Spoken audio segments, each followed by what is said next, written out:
Hello, good to meet you at motivational meetings reading quotes from world scriptures.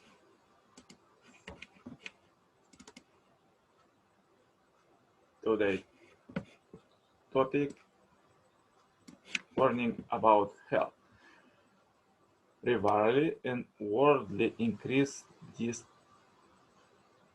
you until you visit the graves.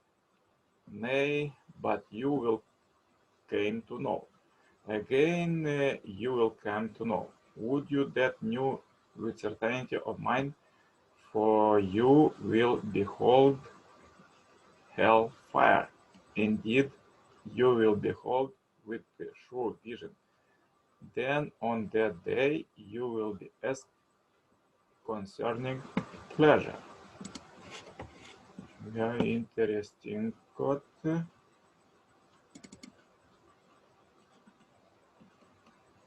Okay. Further.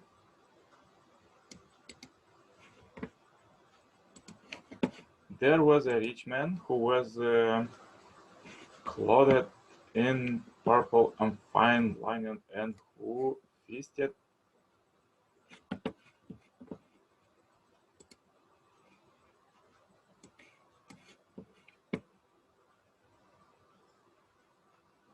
sumptuously every day, and at his gate lay a poor man named Lazarus, full of sores, who desired to be fed with what fell from the rich man's table. Fell from the rich man's table. Moreover, the dogs came and licked his sores. The poor man died and was carried by the angel to Abraham's bosom. The rich man also died and was buried, and in Hades, being in torment, he lifted up his eyes and saw Abraham far off and Lazarus in his bosom. And he called out, Father Abraham, have mercy upon me, and send Lazarus so to dip the end of his finger in water and cool my tongue, for I am in anguish and in this flame. But Abraham said, Son, remember that you in your lifetime received you good things, and Lazarus in like manner evil things. But now he is comforted here, and you are in anguish. And beside all this, between us and you, a great chasm has been fixed in order that those who would pass from here to you may not be able, and no one may cross from here to us. And he said, Then I beg you, Father, to send him to my father's house, for I have 5 brothers, so that he may warn them, lest they also come in this place of torment. But Abraham said, They have Moses and the prophets, let them hear them. And he said, No, Father Abraham, but if someone goes to them from the dead, they will repent. He said to him, If they do not hear Moses and the prophets, neither will they be convicted in someone should rise from the dead. Okay, let's go further.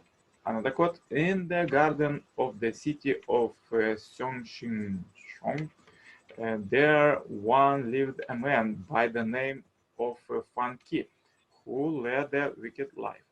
He induced men to step up quarrels and lawsuits with each other, to seize by violence that what did not belong to them, and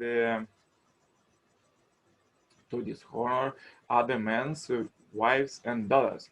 When he could not succeed easily in carrying out his evil purposes, he made use of the most odious stratagems.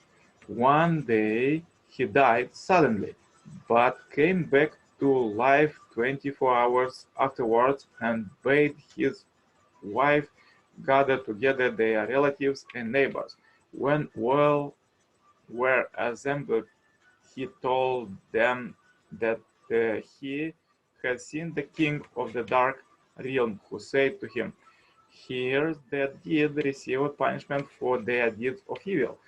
The living know not the lot that is received for them.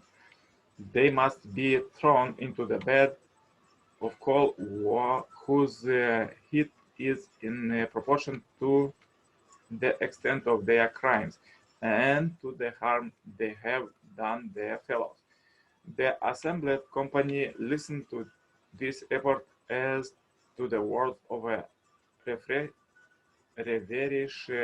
patient. They were incredulously and refused to believe the story. But Funky had filled the measure of crime, and Yama, the king of hell, had decided to make an example of him so as to frighten men from their evil ways. At Yama's command, Funky took a knife and mutilated himself, saying, "This is my punishment for inciting men to dissolute lives." He put out both his eyes, saying, "This is my punishment for having looked with anger at my parents and at the wives and daughters of other men with lust in my heart." He cut off his right hand, saying, "This is my punishment for having killed a great number of animals." He cut open his body and plucked out his heart, saying, "This is my punishment for causing others to die under tortures." And last of all, cut his tongue to punish himself for lying and slandering. The rumor of these occurrences spread afar, and people came from every direction to see the mangled body of the unhappy man.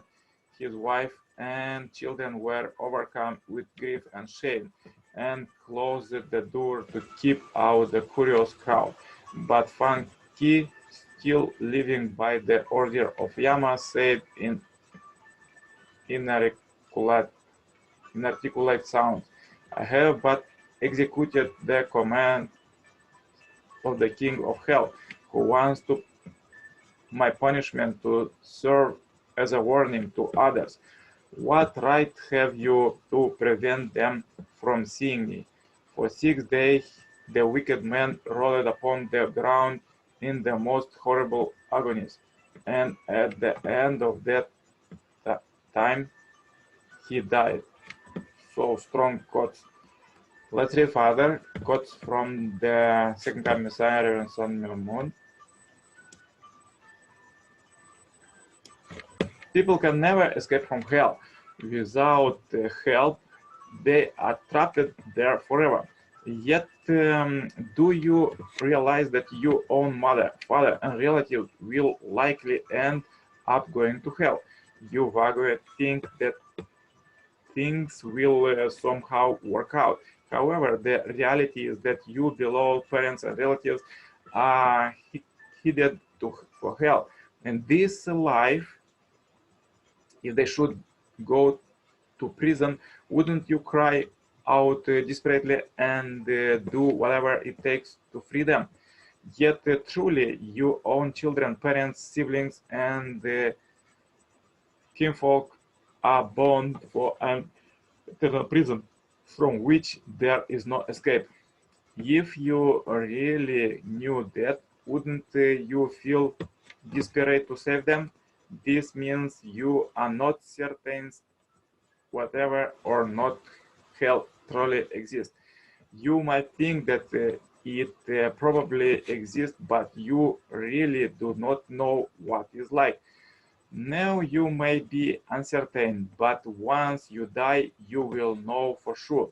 Then it will be too late. What would happen if God were to bring all believers to heaven, even though they are ignorant of heaven's law and had not prepared themselves to fit with the structure of the ideal realm? They would face difficulties living there. God's mind has room to accommodate everyone. He wants to welcome every human being to live with his mind. But should he open the door to wicked people and permit them to enter his domain, or should he close the door and keep them out? This is God's problem. God abides at the highest place where everyone wants to enter. However, the mind of God has many levels with walls or mountains separating them.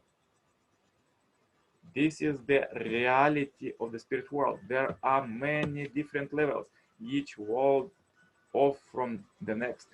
On this one side of the wall is hell, and on the other side is heaven. Should the spirit would have walls, or shouldn't they exist? What do you think? In the spirit world, groups of people with the same mindset live together. This creates a wall. It is very difficult to go up to the next higher level, and nearly is hard to go down. Most people cannot even dream of leaving their limited domain. Only the most high developed spirit can freely travel down to hell and back. They have the mind of God, who wants to embrace all people. Yet God's situation is difficult. The people of his right are good, while the people on his left are bad. Although he wants to embrace good and bad alike, he has no other choice but to separate them. God declares anyone who is greedy and selfish will place upside down. Don't you think this will happen to you if you are self-centered and insist on your own way?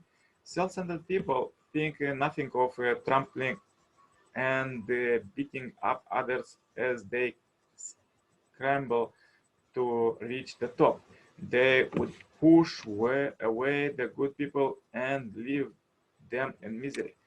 And therefore, God sets up walls between the different regions of the spirit world to keep the evil spirit from breaking through. And these walls are absolutely necessary. Where evil spirits given freedom and equality with the good spirit, they would cause such havoc in heaven that even God would have to escape. The only way to avoid being blocked by walls in the spirit world is to train yourself during your earthly life. Once you get to the spirit world, it will take tens of thousands of years to climb up each step. The perfection of man and woman is for the two to abide in love with God. As the third, the unity of a man and woman and God. Yet ever since the human fall, not one human being could reach that exalted state of love. Having fallen into the world of darkness, don't people nevertheless aspire to regain the haste? Their goal of true love is extremely high. But in reality, the standard of human life is extremely low. Knowing the ideal, but recognizing that they live very far from it, people feel heartbreak, emptiness, and misery. That is truly hell. Yeah, this is the quotes.